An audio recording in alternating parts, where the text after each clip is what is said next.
In other news, it is being reported that human rights activist Mary Francis says investigations by Jamaican investigators into several fatal police shootings in St. Lucia in 2011 was severely hampered by the difficulty in obtaining evidence. She says the inaccessibility to required evidence affected the effectiveness of the investigation, which began 1 year ago. Mary Francis made reference to the inquest into the death of 5 people who were killed by the police in a single incident in Vieux-Fort in May 2011. The men were suspected of robbing a beachfront bar. Francis, an attorney, said members of the Jamaica Constabulary Force, JCF, who were conducting the probe, wanted to do their job in a meticulous fashion, but were hampered by the difficulty in obtaining some of the information. She said, "Once too much time passes, it is difficult to get evidence, and that is why it is so important to have inquiries promptly so that the evidence is available and decisions arrived at." Francis adds that the inquest ended in 2013 because of missing evidence in terms of the guns that were used in the killings. In August 2013, the United States suspended all forms of assistance to the Royal St. Lucia Police Force, RSLPF, citing allegations of gross human rights violations, following which the St. Lucia government announced the probe by the members of the JCF. The U.S. sanctions remain in force. In the meantime, there has been no further word on the status of the report compiled by the Jamaica police investigators.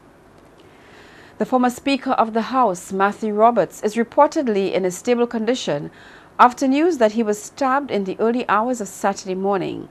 It is believed Mr. Roberts was attacked and robbed, during which he sustained knife wounds to his neck and hands. There is no word on the motive or arrest of the perpetrator, who it is believed was being given a ride by Mr. Roberts. There have been no statements from the former Speaker.